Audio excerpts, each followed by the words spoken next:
abordaje, zánganos malolientes, que ya va a zarpar la nave de los locos.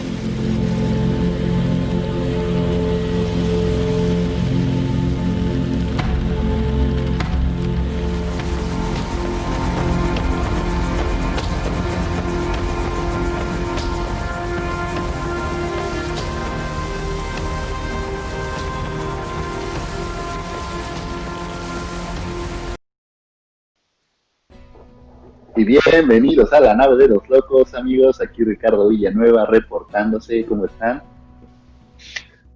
Yo muy bien, muy divertido como casi siempre. Amigos, yo estoy muerto de la diversión, de verdad. Les saludo de Jesús Betacura aquí desde Cubierta. De este ladito también Mel Ortiz. Les saludo igual con mucho gusto y mucha diversión. ¿De qué vamos a hablar el día de hoy? Es un pedo muy cabrón, güey. Es algo muy extraño.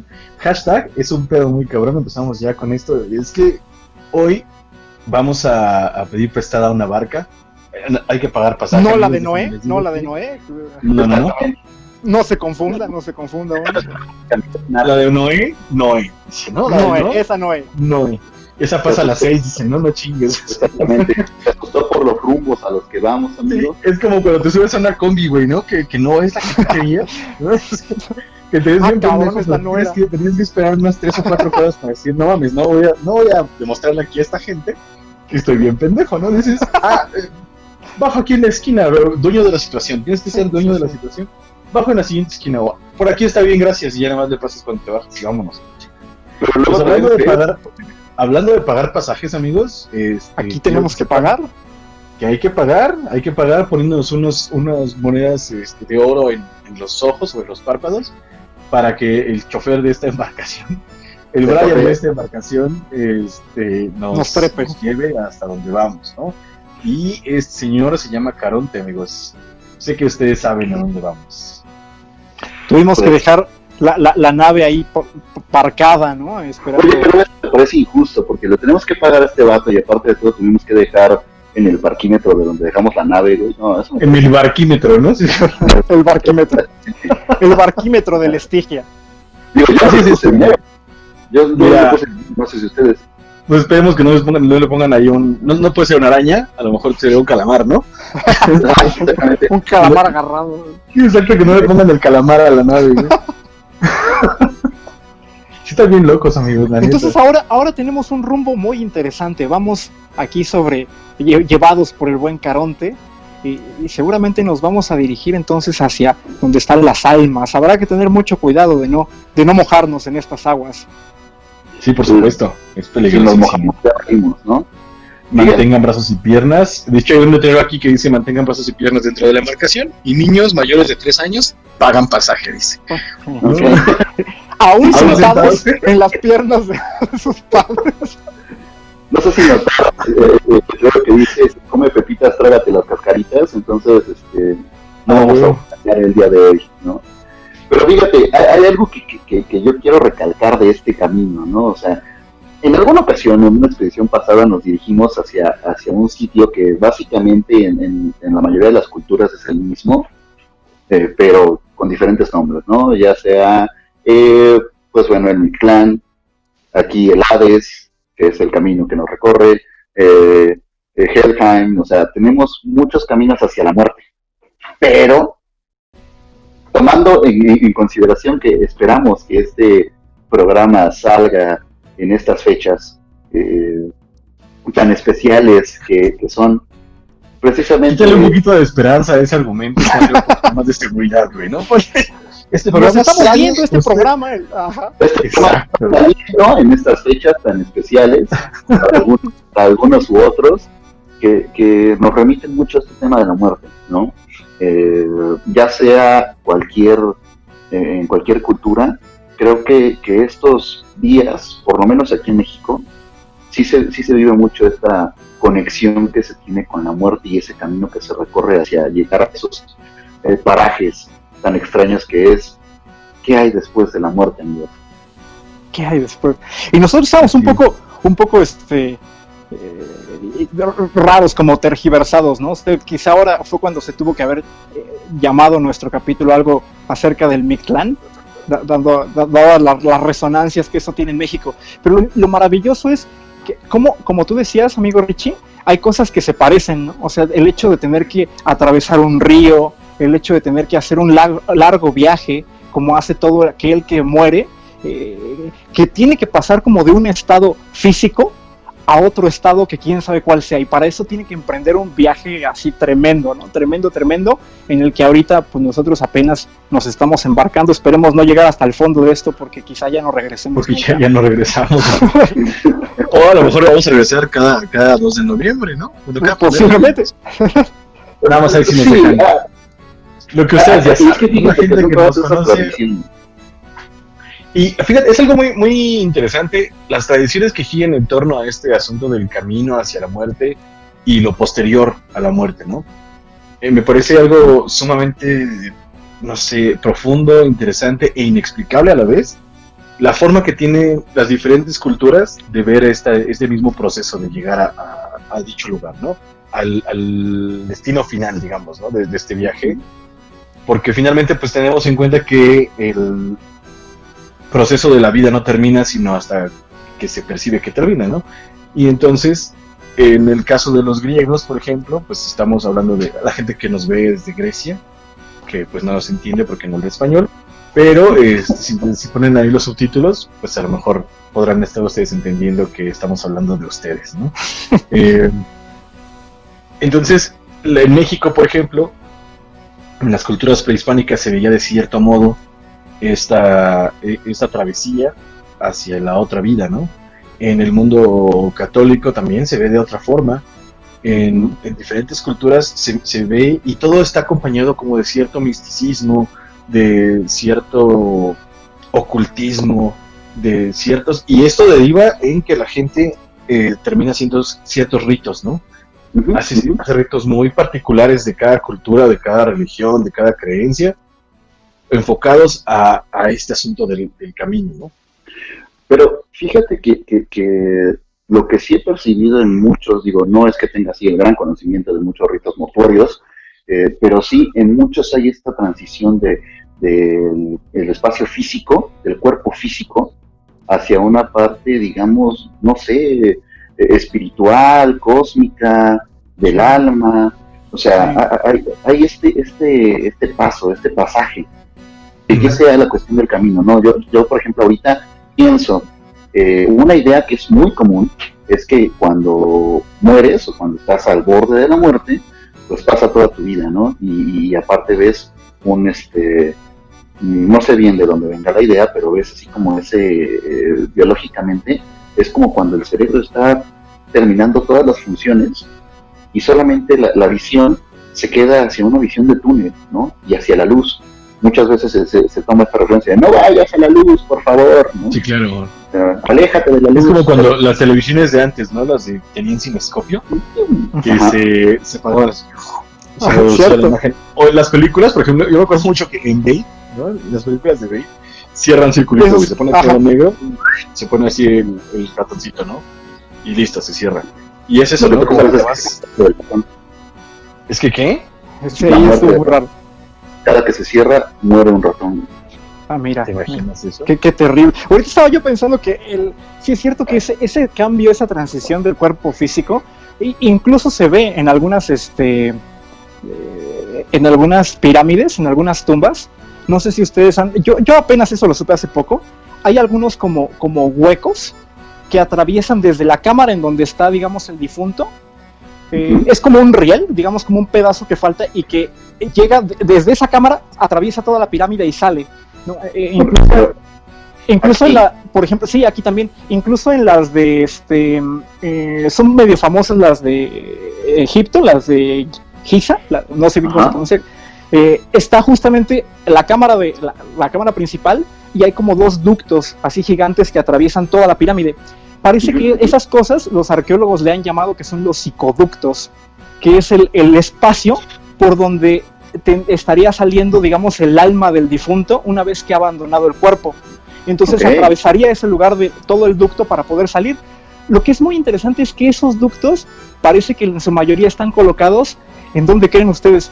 No están colocados en la cabeza, sino del lado de los pies. O sea que en las creencias, así como que habían en esos entonces, el alma saldría por los pies, ¿no? Por ahí se estaría escapando y por ahí saldría. Por donde entra el frío. Por donde entra el frío, justamente. Exactamente, ¿no? Es bien sabido, que por ahí entra el frío y sale el alma. Es que quién sabe por ¿Sí es bien sabido? Sabidísimo. Sabidísimo, claro, por supuesto. No bien saben lo que pasa con eso. Fíjate, es que, por ejemplo, también muchas veces el alma, para algunos, digamos, también es como esta parte de los 21 gramos, ¿no? ¿Cuánto pesa el alma? 21 gramos, porque es como el último hálito de vida, o bueno, que esto viene de una teoría que son, bueno, una experimentación, que a cadáveres, pues bueno, les faltan 21 gramos cuando pues ya están... Con ese último soplo, ¿no? Exactamente, como si ese fuera el peso del alma. Pero, pues obviamente sale por la boca, por la nariz y por los huecos que tenemos en el cuerpo. Y hay otro, igual en algún momento escuché que los egipcios también tenían mucho esta relación con los ojos, ¿no? Y esas creencias de que los ojos tanto son puertas de entrada como de salida. También de esta cuestión incluso espiritual y energética. Porque obviamente estamos hablando que esta transición del cuerpo físico hacia el alma, cuando muere el cuerpo físico, pues debe de ser una parte energética también, ¿no? O sea, sale. Para algunas culturas es pues en la coronilla, para otros en los ojos, a lo mejor esta cuestión con los pies, ¿no? Entonces, imagínense cómo debe de haber porque también hay otra idea de esa parte de la elevación, ¿no? De que el alma debe de elevar. Asciende. Exactamente. Sí. Recordaba, por ejemplo, ahorita los rituales mortuorios, creo que tanto las tiras de los zoroastristas, sí. que son pilas funerarias en donde solamente un sacerdote puede acceder a ellas y simplemente van y dejan el cuerpo. Eso está muy padre, ¿no? Porque habría diferentes destinos que podría tener el muerto, ¿no? O sea, podría ascender, pero también podría descender, ¿no? O sea, justamente el infierno viene del ínfero, de lo que está abajo, ¿no? Entonces, justamente donde nosotros nos encontramos es como más hacia abajo que hacia arriba, pero definitivamente tanto el cielo como la tierra se vuelven refugio de los muertos, ¿no?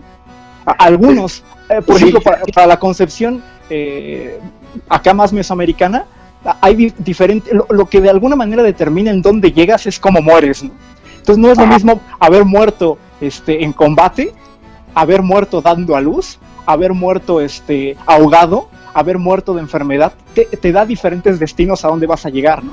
En algunos casos puede ser que termines con que medio se alcanza a ver allá atrás, ¿no? Que es Mictlantecutli, con sus manitas así medio raras, y lo que le hace falta, que es muy interesante, es el hígado, ¿no? El hígado que le está ahí colgando, que implica que ahí, el hígado parece que era un órgano ahí como receptor muy importante, ¿no?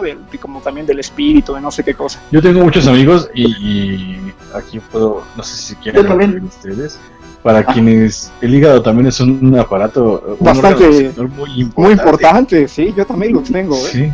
Sí. receptor de cuanta madre, digamos, ¿no? Otra idea que también ahorita se me venía a la cabeza son los ritos funerarios tibetanos, o sea, el entierro en el cielo, no sé si lo... Cuéntalo, por favor, amigo. Simplemente cuando hay un muerto, pues digamos que las autoridades y la familia lo llevan, lo despedazan tal cual, o sea, lo desmiembran y se lo ponen a los buitres. Entonces los buitres llegan y comen toda la carne, solamente dejan los huesos. No sé realmente qué hagan después con los huesos, pero la cuestión simbólica tiene que ver con está siendo ingerido por el ave para que el ave eleve su espíritu, su alma, en el vuelo, ¿no? Entonces hay una cosa que también es muy interesante. Si lo vemos ya no desde la parte espiritual, es una muy buena manera de hacer el desecho de los muertos, ¿no? Porque pues O sea, tú estarías proponiendo que así enterráramos a nuestros cadáveres. No, si la verdad yo en algún momento muero, a mí sí quisiera que sí, en algún momento. En algún momento. ¿No? ¿Qué idea? Todavía lo dudas. Recuerden que tú eres un reptiliano, entonces tú tienes la posibilidad de decir eso. Tienes razón. Sí, claro. Sí puede ser que no mueras. En algún momento llego a morir. Yo sí quisiera acá que me congelara, que me hiciera como polvito o mis cenizas y las pusieran en un árbol, ¿no? O sea, yo la neta sí quisiera eso, que me enterraran así como con un árbol. Ahí de estos ya son como unas urnas que entierran y crece un arbolito de ellos. Entonces a mí me gustaría así. Habría que buscar una semilla de baobab, ¿no? Exactamente, estaría bien chido. Pero fíjense, en algún momento escuché un documental que decía que los ritos funerarios empezaron siendo, pues bueno, por una cuestión de deshacerse del cadáver, que de hecho incluso la situación de las flores era porque los enterraban tan superficialmente que se despedían olores. Entonces llevaban flores precisamente para que no se despidieran tantos olores a la putrefacción y demás, que por eso los entierros eran precisamente para eso, ya toda la carga espiritual y cultural y demás, pero siendo como, digamos, un proceso meramente biológico, era una manera de desecharse del cuerpo. Y qué gracioso, ¿no? Porque ahora ya no se utiliza, digamos, se ha como permeado todas las tradiciones, lo que decíamos, ¿no? De que todo tiene conexión con otras culturas, con otros países y tal. Entonces hemos ido dejando que estas tradiciones de diferentes partes del mundo permeen hacia nuestra cultura. Entonces ahora lo que se hacía con el fin de que no oliera tan gacho tu cuerpo, ¿no? Ahora cuando tú vas a un panteón, lo primero que huele es a pinches flores podridas, güey. O sea, dicen, tráiganse unos muertos, ¿no? Que oculten un poquito alrededor de las flores. Sí. Pongan aquí los muertos encima de estos flores que apestan de la chingada. Y de hecho también hay una como muy, muy mexicana, que es que si huele a flores es porque hay un espíritu. Mira, esa no la había escuchado. Bueno, depende. Si huele, por ejemplo, yo tenía, eso es algo muy, muy interesante que un día quiero platicarles. Okay. Así a grandes rasgos les cuento. Se supone que cuando el olor es por algo bueno, por una situación, aunque sea digamos espiritual, que sea por algo bueno o de un alma buena, va a oler a cosas agradables, va a tener aromas agradables, como las flores, como las frutas, por ejemplo, ¿no? Pero cuando se trata de algo malo, va a oler a todo lo contrario, ¿no? Va a oler a azufre, generalmente, ¿no? Se tiene mucho esa creencia de que cuando huele a azufre es porque hay algo ahí truculento. Incluso el azufre está hasta relacionado con el diablo, ¿no? Sí, de hecho, esta parte particular que lo relaciona. Exactamente. Sí, lo que yo quería contarles es que había un tipo que era amigo de una maestra de la primaria donde yo estudiaba. Esta señora me hacía el transporte. Si anda por ahí, Miss Ángel, le quiero mandar un saludo enorme. Y ella tenía un amigo que estaba estigmatizado, güey. Ahí había unas ondas. Desde acá yo alguna vez tuve un cuadernillo engargolado que me prestó ella, donde toda la gente que había estudiado su caso y tal, donde él sangraba, ¿no? Sangraba en las heridas que tenía Cristo, ¿no? Entonces dice que cuando sangraba por algo bueno olía hacia un aroma como a 3 calles a rosas, güey, pero así a rosas, cabrón. Y cuando sangraba por algo malo olía a azufre toda la cuadra igual, ¿no? Así como cabrón. Ajá, sí. Era algo que yo nunca tuve la oportunidad de conocer a este señor. No me consta, digamos, pero suena muy interesante, ¿no? Sí, y se parece mucho a eso que estábamos diciendo ahorita, ¿no? Uh-huh. Está interesante. Precisamente todo ese simbolismo que se le da a la muerte, tanto si es algo bueno o algo malo, como si es un pasaje de la vida terrenal a una vida divina o una vida espiritual, yo creo que... No, solo voy a decir que justamente pensando en lo bueno y en lo malo que tiene la muerte, yo creo que de entrada habría que pensar cómo la vivía un ser humano, digamos, más primitivo, no sé cómo decirlo, ¿no? Porque como viviendo la muerte como una fuerza terrible, ¿no? Que viene a descomponer todo el cuerpo, que lo que viene a hacer es acabar con todo lo que está ahí y lo horroroso que es también la visión de la muerte, ¿no? Tú decías hace ratito que al muerto se le entierra por apestoso, ¿no? Pero también seguramente se le entierra porque es horrible de ver, ¿no? O sea, también estar viendo la descomposición de un cadáver causa cosas, ¿no? Creo que la otra vez habíamos mencionado este poemita de una carroña, ¿no? La carroña de y pensaba, ¿no? Que por ahí también se llega a decir que la razón de enterrar a los muertos es para evitar que ese mal que se inició con la muerte no se les pegue a otros, ¿no? Porque un muerto se vuelve totalmente tabú. Al muerto, digamos, no se le puede tocar. Hay ciertas personas que son las encargadas de llevar a cabo los ritos y son los únicos que pueden tener contacto con el muerto directo.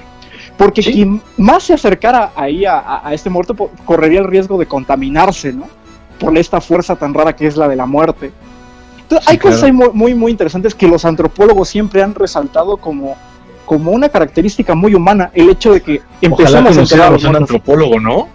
Estaría bueno que conociéramos un antropólogo. Ojalá fuéramos hijos de un antropólogo. Ojalá por ahí hubiera alguno. Alguno que... ¿Cómo, amigo? Mejor un arqueólogo. O de un arqueólogo. Es arqueólogo, sí es cierto, güey. Pues no te acuerdas. Qué bueno, antropología tuvo que haber estudiado de todos modos. Sí, seguro algo. Sí, algo habrá hecho. De hecho, sí. Un saludito al también le mandamos un saludo. Exactamente. Yo le mando 2 saludos. Tiene un montón que no lo veo. Él nos acompañó hablando de ritos funerarios en la radio, cuando estábamos en radio. ¿Cierto? Y precisamente nos hablaba de todos estos caminos, ¿no? Y pues habría que invitarlo, ¿no? Habría que invitarlo. O forzarlo a venir. No, lo que ocurra primero. Cualquiera de las dos cosas que pasen. Seguro se muere por venir. ¿Por qué no le marcamos en ese momento, no? Y Angie con la cara de mejor no. Angie hizo la cara de cuando le preguntas a tu mamá si puede quedarse a dormir tu primo, tu amigo en tu casa, ¿no? Oye, ¿se puede quedar? No sabe cómo decirte, ¿no? Ya le preguntaron a sus papás. Pues eso, yo creo que no deja de ser escueto lo que podamos decir, así nos aventáramos una semana hablando del tema, porque para empezar hay gente que sabe muchísimo más que nosotros de casi cualquier cosa, pero además son cosas que ni estudiándolas toda la vida puedes llegar a desentrañar, porque además son cosas que se han estudiado para tratar de desentrañar algo que no se ha podido desentrañar. Entonces está muy yo creo que es imposible saber qué hay después de la muerte. Mira, pero lo bonito es saber qué hay antes de la muerte, y antes de la muerte toda la gente que nos está escuchando le puede dar like a este programa. Antes de morir, por favor, amigos, denle like a este programa. Es el pulgarcito que está ahí hacia arriba, perdón. Denle al botón de la campanita para que les lleguen las notificaciones, que seguramente se mueren por escuchar los programas siguientes. Entonces, para que sepan cuándo salen, ahí está, denle ahí a la campanita. Compartan un montón estos capítulos si les gustan. Nosotros nos divertimos mucho, esperamos que ustedes también. Y queremos agradecerles por el favor de su preferencia. Sí, a ustedes. Muchas gracias. Pues nada, simplemente es esta parte de que tú ya lo dijiste, ¿no? La muerte es un tema, y bienvenido a la barca de Caronte, en donde ya no estamos hablando de nosotros, estamos en la barca de Caronte. Nos da para hablar muchísimas cosas, y la muerte, si 2 capítulos pasados no nos dio para terminar de hablar de la muerte, un capítulo ahorita no nos va a dar para hablar de la muerte. Seguro que porque sí. La muerte es ese misterio misterioso que jamás... La vida entera no nos da para hablar de la muerte, ¿no? Así es. Y qué chistoso, ¿no? Que mucha gente se dedica a esperar la muerte mientras vive, ¿no? Y se olvida de vivir por estar pensando en la muerte. Es lo único que te queda, güey, ¿no? Sabes que es el camino seguro, y es que es algo que va a sonar esto al programa de Rocío Sánchez Azuara, pero nada es seguro sino la muerte, ¿no? Es lo único que tenemos todos, absolutamente todos asegurado. Menos Richie. Excepto Ricardo, Richie, ¿no? excepto Ricardo. En el caso de Ricardo es una posibilidad ahí como del latente. 10%. Y solo si algún otro reptiliano acaba con él, ¿no? Como Highlander, ¿no? Es como Highlander. Al final solo quedará uno. Entonces, pues eso, yo creo que es fascinante la gente que se ha dedicado durante muchísimos años a estudiar estos ritos y estas creencias que se tienen alrededor de la muerte, debe de tener ahí unas cosas que contar impresionantes, güey, ¿no? Porque estamos hablando también de la creencia que se tiene de la vida después de la muerte y de la vuelta, o sea, de la vuelta hacia la vida, que es en este caso, por ejemplo, el de México, ¿no? Claro. En el que por una noche los muertos tienen permitido visitarnos y volver a convivir con su familia, volver a vernos, volver a comer. Y esto es algo que para la gente que nos ve en otros países, nosotros quiero decir como país, como tradición milenaria, tenemos como tradición poner una ofrenda, un altar, en el que ponemos las cosas que a nuestros muertos les gustaba comer cuando estaban aquí, o les gustaba escuchar cuando estaban aquí, o beber. Se les pone platillos tradicionales que fueran sus favoritos, se les pone alcohol, se les pone drogas. Todavía no me están diciendo que drogas. Cigarros. No, todavía. Cigarros, por drogas legales, dicen. Drogas legales. Así es. Se les pone pan, se les ponen tamales, se les pone un montón de cosas para que ellos esa noche puedan venir a disfrutar por un ratito más de este mundo que abandonaron, ¿no? Que fueron forzados a abandonar. Entonces es algo bien bonito. Es algo bastante menos invasivo y menos creepy que lo que hacen no me acuerdo de dónde es, en Asia.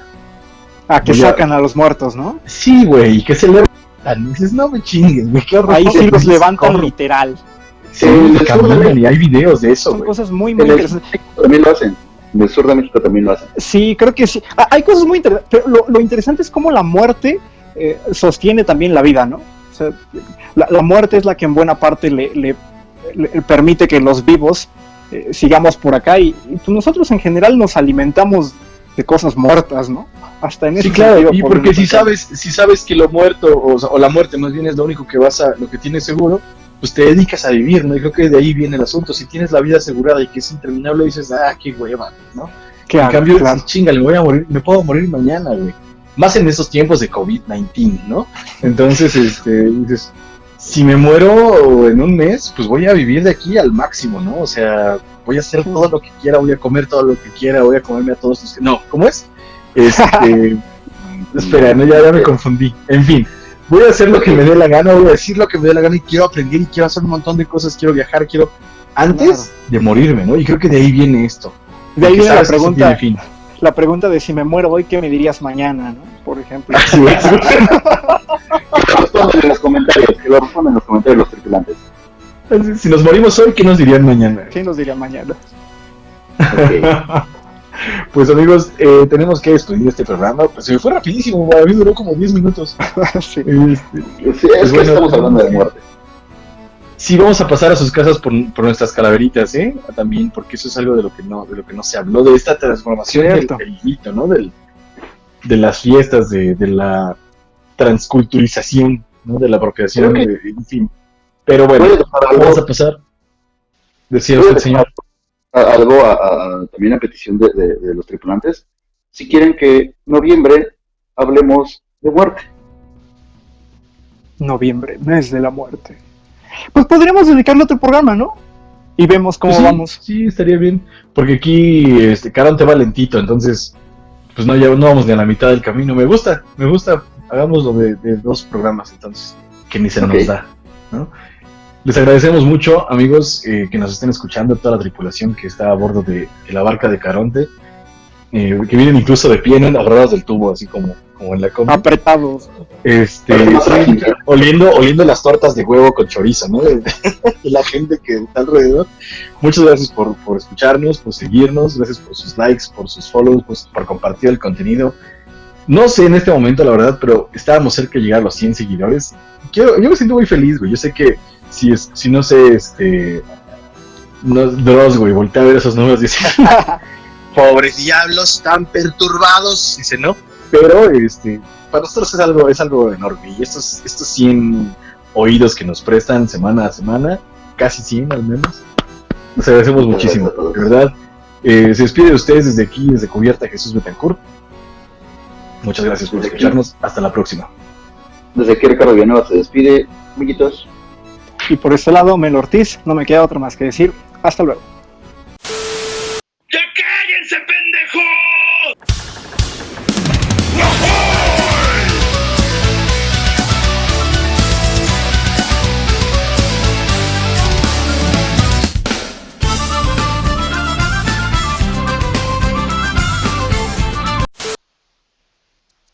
Ya le cambió. Ya le cambió, güey. Como que sí lo fastidiaste, gordo, ¿eh? Te pasaste de Ya no sé qué decir. Es que Era sí, no, era su sello, güey. Bueno, bonito día, bonita tarde o bonita noche. Y a mí me gustaba que hiciera, pero no lo hizo una sola vez. Hasta Yo que no lo hice, cagaste, güey. porque no lo hizo. Era su sello y lo dejó, lo abandonó. ¿Qué fue lo que hice esa vez? No me acuerdo que lo cambié. No, los locos sin el bienvenidos a la nave de los locos. O sea, Ajá. Sí, si Ricardo de repente dijera, hola, no sé, güey. Hola, ¿qué hace? ¿No? se siente. O la que hacen, güey, como dijera cosas que solo las llamas saben decir, güey. Voy a cambiarlo para que sientas cómo se siente. No chingues, güey. No lo hagas, amigo, por favor.